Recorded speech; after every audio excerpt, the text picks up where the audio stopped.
सातेली बेडशी तोरले बरड येथे बेकायदेशीर शस्त्र वापरून मक्तब चालवली जाणारी अनधिकृत इमारत अखेर आज सोमवारी पहाटे कडेकोट पोलीस बंदोबस्तात जमीनदोस्त करण्यात आली। अनधिकृत इमारत जमीनदोस्त करण्यासाठी पालकमंत्री नितेश राणे यांनी खंबीर सहकार्य केल्याने त्यांचे आभार मानण्यात येत आहेत। या धडक ॲक्शनमुळे हिंदू बांधवात एकच आनंदाचे वातावरण पाहावयास मिळाले।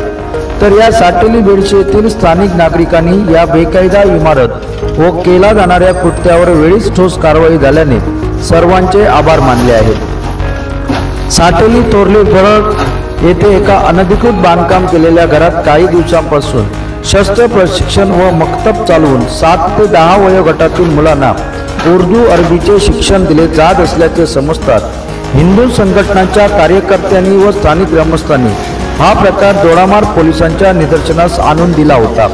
त्यानुसार पोलीस निरीक्षक हेमचंद्र खोपडे व अन्य सहकाऱ्यांनी कायदेशीररित्या त्या घराची झडती घेतली होती। या झडतीत त्या घरात अवैधरित्या ठेवलेल्या तलवारी सापडून आल्या होत्या।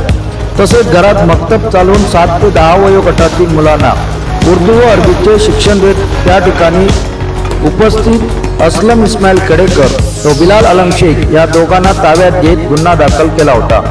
त्यांना न्यायालयात हजर केले असता त्यांना न्यायालयीन कोठडी सुनावण्यातही आली होती। त्यानंतर स्थानिक ग्रामस्थ व हिंदुत्ववादी संघटना व अन्य नागरिक दोडामार्ग तहसील कार्यालय येथे ठिय्या मांडून बसले होते।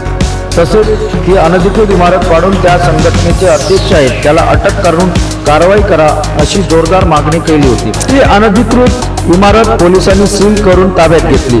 तब्बल 8 दिवसांच्या कालावधीनंतर सदरची अनधिकृत इमारत पालकमंत्री नितेश राणे यांच्या मार्गदर्शनाखाली हिंदुत्ववादी संघटना व स्थानिक प्रशासन यांच्या उपस्थितीत सोमवारी पहाटे पाडण्यात आली।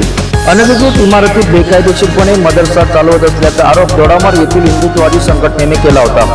सदरची इमारत बांधण्यासाठी ग्रामपंचायतची कुठलीच परवानगी घेतली नव्हती, त्यामुळे ते अनधिकृत इमारत म्हणून ग्रामपंचायतीने जाहीर केले होते। तब्बल 8 दिवसांच्या कालावधीनंतर अखेर ती अनधिकृत इमारत सोमवारी 5 मे रोजी पहाटे कडक पोलीस बंदोबस्तात जमीनदोस्त करण्यात आली। सातेली बेडशी तोरले बरड येथे ग्रामपंचायतची कुठलीही परमिशन न घेता 12 वर्षांपूर्वी अनधिकृत इमारत उभी केली होती। ती इमारत एका संस्थेला भाडेतत्त्वावर दिली होती, ज्याने ही भाडेतत्त्वावर घेतली त्या ठिकाणी उर्दू व अरबीचे शिक्षण देण्यास सुरुवात केली। या शिक्षणात तलवार चालवण्याचे प्रशिक्षणही देण्यात येत होते व काहीतरी अनुचित प्रकार या ठिकाणी होत असल्याचं स्थानिक ग्रामस्थांचं म्हणणं होतं। त्या अनधिकृत इमारतीचे साधारण 3 वर्षापासून उर्दू व अरबीचे शिक्षण व तलवार चालवण्याचे प्रशिक्षण दिले जात असल्याचे स्थानिक नागरिकातून आता बोलले जात आहे।